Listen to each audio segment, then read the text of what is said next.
This video is brought to you by 3, bringing you 4G at no extra cost and some exclusive deals over at btech.com. Do you go with the Sony Xperia Z1 Compact, smaller chassis but no compromise, or do you go with the HTC One Mini 2, smaller chassis with a little bit of compromise? The One Mini 2 looks almost identical to the M8, so anyone who wants a more curvaceous body will definitely prefer the look and feel. But does the tapered spec sheet make it suffer? Well, this is a comparison video, so hopefully by the end you'll know the answer to that question and many more. Looking at both of these phones, it's super clear they're a very similar kind of size display. 4.3 inches on the Sony Xperia Z1 Compact and 4.5 inches on the HTC One Mini 2. 720p across both, and both LCD screens. You've got an SLCD screen on HTC smartphone and on Sony's an IPS display, sorry.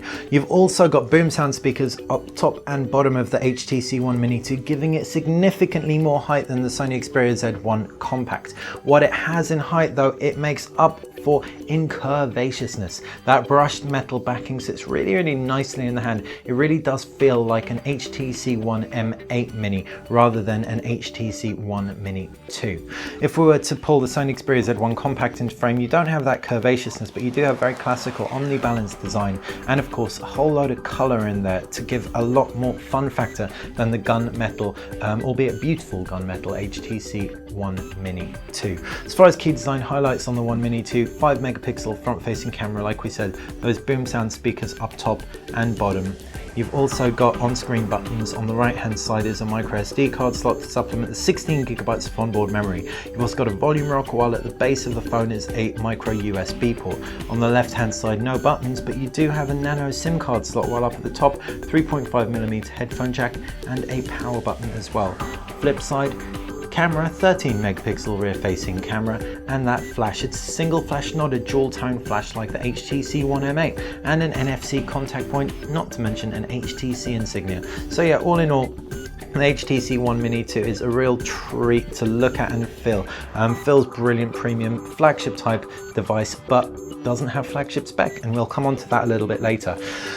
Another device with flagship design is definitely the Xperia Z1 Compact. Glass front and back, scratch resistant, waterproof. It really is a treat to use. You can do so with a degree of confidence. Don't tell Sony, but we've dropped ours and all we did was scuff it a little. We didn't actually cause any damage despite it being a hard surface that it fell on. So that bodes well for it, not that we're suggesting you drop yours. On the right hand side you can see you've got a power button and volume rocker, two-stage camera button which is super fiddly, so you may want to reserve using that unless you're underwater and you need to use it. You've also got a lanyard connector as well as a loudspeaker, like we said, single loudspeaker at the base, magnetic dock connector for charging, and some flaps. Underneath these flaps you're going to find things like the micro SIM slot and a micro USB port and micro SD card slot. Up at the top, a nice and exposed 3.5mm headphone jack in spite of that waterproofing, and the 20.7 megapixel rear facing camera on the reverse with nice and strong LED flash. You've also got an NFC point and a Sony insignia, beautiful yellow color, even though Sony does call it lime green. So yeah, all in all, the designs of both really premium, a lot of fun, a lot of classical. The screens look great. If we jump into the applications tray, immediately you can see there are different versions of Android on here. Well, they're actually the same version. You've got Sony's take on Android on the Sony Xperia Z1 Compact, and you've got HTC Sense on the HTC One Mini 2. It's Sense 6 to be precise, both with Android 4.4. The Sony Xperia Z1 Compact since launch has had an update in terms of its UI, so it's adopted the same UI as the Sony Xperia Z2 with an Air theme and a much more intelligent pull-down toggle menu. A few other key changes, but they're the real highlights as far as we're concerned.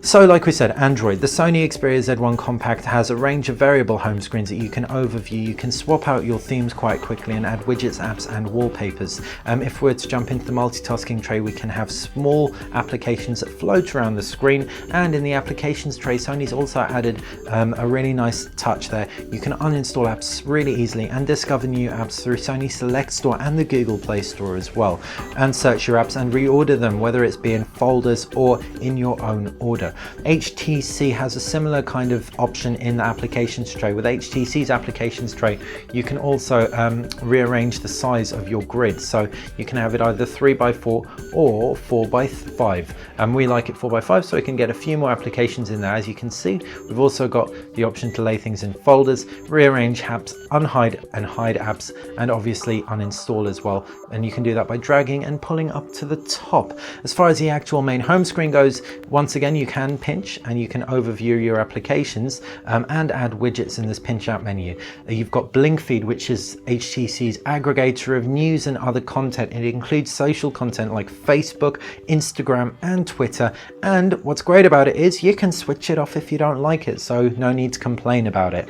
As far as the pull down notifications bar goes, you've obviously got your notifications you can swipe out of the way, and 2 fingers will give you your quick toggle menu. There's also a nice extreme power saving mode to complement the battery stamina mode on the Sony Xperia Z1 Compact, but extreme power saving goes one step further, and if we tap through on it, only gives you access to a very select range of applications. Turning on takes a second, and that's all you can do within that mode. So it helps your battery go a very long way. As far as other key highlights go, like we said earlier, the Sony Xperia Z1 Compact really isn't a compromise in terms of spec. You've got a quad-core Qualcomm Snapdragon 800 processor and 2 GB of RAM. The HTC One Mini 2, by contrast, has 1 GB of RAM and a quad-core processor, but it's a Qualcomm Snapdragon 400 processor, which is significantly lower than that of the 800. It's also clocked at 1.2 GHz, so it's got a significantly slower clock speed too. Still, it doesn't appear to stutter. Performance seems very well optimized. HTC's generally always been very good at keeping Sense super optimized, or at least since HTC One, and this doesn't look like it is an exception. As far as the cameras go, 13 megapixel rear facing camera against a 20.7 megapixel rear facing camera. Both of these offer some really neat camera shooting modes. HTC's highlight has got to be the manual control. Obviously there's HTC Zoe, which takes a video and a movie, and a range of photos as well, and you can do a whole bunch of other stuff like HDR, panorama, etc. But what nothing else aside from Nokia devices really confidently implements is manual shooting, so you can control things like the ISO, the shutter speed, and white balance, etc., as well as manual focus. The Sony Xperia Z1 Compact shooting mode is significantly more automated, and as the manual mode doesn't actually give you as many options as you would expect in a manual mode. Rather, if we open it up very quickly, we can see the real extent of the manual mode is just basics like ISO. You can change your scene as well, and yeah, that's pretty much it. You can obviously change your resolution. Focus control is just whether it's touched focus or use the 2-stage button, and yeah, not all that much manual stuff. But the Sony Xperia Z1 Compact does have a massive amount of fun you can have with it. The Superior Auto makes all the decisions for you. AR effects overlay some cool augmented reality over the display. Creative Effects lets you tweak with photo filters. You've also got Time Shift Burst, which takes 60 photos super quickly, and a range of others that you can install on here. So all in all, like we said, 2 very premium devices. One has a flagship spec, one has a flagship look and feel. In fact, this has a flagship look and feel too. It's already going to come down to price, and we haven't had that confirmed just yet. Definitely anyone who wants to play hardcore games, etc., will benefit much more from the Sony Xperia Z1 Compact. Also, the waterproofing will be really nice. Anyone who wants a more ergonomic phone, maybe something that's a little bit reminiscent of the M8 but without the size, and who doesn't want to push their phone to the limits in terms of what you're going to do with it, the HTC One Mini 2 may well fit the bill. Hopefully you enjoyed the video. Hopefully you found it useful. If you have, click the like button below. If you like all our videos, make sure that you subscribe and head over to btech.com. Over there you can find the latest in smartphones, tablets, smart gadgets, not to mention some awesome deals as well. At the top of the screen is where you can find 3 hand-picked videos for your viewing pleasure. On the left is where you can subscribe, and on the right hand side you can find some exclusive deals if you head over to btech.com.